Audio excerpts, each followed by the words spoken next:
जिला मुख्यमंत्री का अपना अलग कोष होता है, मुख्यमंत्री कोष, जिलाधिकारी कोष अलग होता है। इन कोषों से जितना भी चाहे वो हम किसी को दे सकते हैं, लेकिन अगर सर्पदंश से भी किसी की मौत हो जाती है तो 5 लाख मिल जाते हैं। दुर्घटना में घायल हो जाता है, सरकार तत्काल राहत राशि दे देती है। लेकिन 1 दर्जन से ज्यादा शिक्षा मित्र 1 महीने में अपने परिवार को भूखा प्यासा छोड़ के चले जाते हैं। सिंह साहब कल एक लगातार हमारे पास, तो आप जानते हो रात में दिन में इतने मैसेज आते हैं, फोन पे लोग रोते हैं। बच्चियों की शादी है, सामने रो रहे हैं स्क्रीन पर। ये दिन देखने के लिए शिक्षा विभाग में आए थे, पढ़ाने के उद्देश्य से आए थे। सबको पता था इस देश में अगर आप 1 वर्ष टेम्परेरी पढ़ा लोगे तो नियमित हो जाओगे, और उसी लालच में 2 लाख ये लोग, 1.5 लाख लोग आज भी अपने जीवन से संघर्ष करते नजर आए। नहीं, अब 20-20 साल हो चुके हैं, 15-15 साल हो चुके, कहीं कोई सुनवाई नहीं। पूरी साल इन्हें विश्वास मिलता रहा, 9 दिन चले 2.5 कोस वाला मसला फंसा रहा। क्योंकि आप मुख्यमंत्री जी से भी कई मर्तबा बातचीत होती है, मुलाकात होती है कई बड़े अहम मुद्दों पर। मैं आपसे भी अनुरोध करूंगा इस मुद्दे को भी जिक्र कराएं और अपने अनुज विधायक भाई से कहें, उनके बहुत अच्छे संबंध हैं मुख्यमंत्री जी से, कि वो इस मुद्दे को प्राथमिकता पर उठाएं, कहें। और शायद सब लोगों के कहने से बहुत कुछ असर पड़ता है। आप क्षत्रिय समाज के एक बड़े संगठन के सरबराहकार हैं, गरीबों की वकालत फ्री में करने के लिए तैयार है। पैसे आपके यहाँ कोई मोल तोल नहीं है, जो दे जाए ठीक है, ना दे जाए तो ठीक है, उसको विजय मिल जानी चाहिए।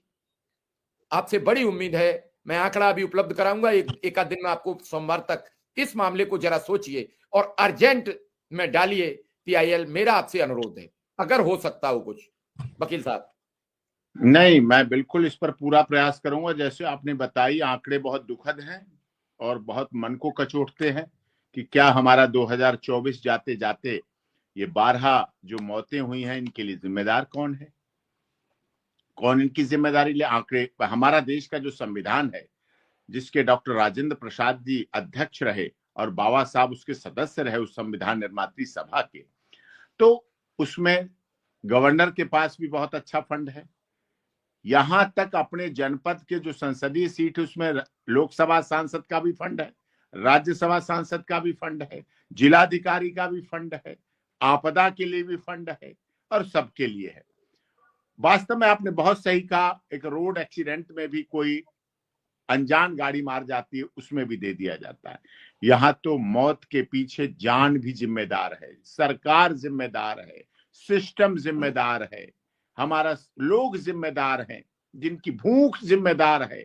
78 साल के बाद ये शिक्षक, जो मोदी जी की सरकार हो चाहे योगी जी की सरकार हो, छात्रों को तो भोजन दिया जाता है, समझिए आप, छात्रों को तो भोजन दिया जाता है। मनरेगा के मजदूरों की तो व्यवस्था की जाती है। आज मनमोहन सिंह जी का अंतिम संस्कार हो गया।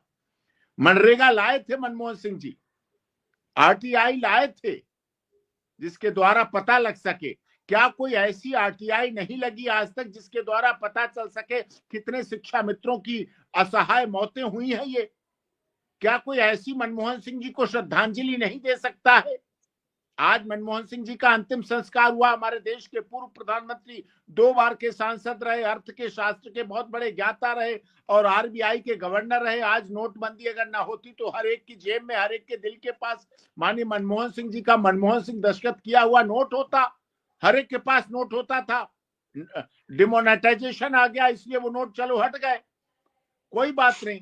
लेकिन किसी को भी तो श्रद्धांजलि देनी चाहिए कि RTI के तहत क्या कोई नहीं मांगेगा, क्या कोई नहीं बताएंगे, क्या कोई जिलाधिकारी नहीं बताएंगे कि उसके पीछे कौन जिम्मेदार है? निश्चित तौर पर मैं ऐसी पब्लिक इंटरेस्ट लिटिगेशन लगाऊंगा माननीय सर्वोच्च न्यायालय ने, जैसा शिव कुमार मिश्रा जी ने कहा, और आपके चैनल के समस्त दर्शकों को भी आश्वस्त करता हूं, आंकड़े इकट्ठे होंगे तो उस पर लगाऊंगा कि, क्योंकि मृत्यु जब होती है, जब परिवार में कोई एक मरता है तो कोई एक व्यक्ति नहीं मरता है। कहने को तो एक व्यक्ति मर गया, लेकिन वो कितने रिश्ते मरते हैं उसके साथ कोई पिता मरता है, उसके साथ कोई ताऊ मरता है, उसके साथ कोई भाई मरता है, कोई चाचा मरता है, कोई जीजा मरता है, कोई साला मरता है, कोई बहन मरती है, कोई बहनोई मरता है, कोई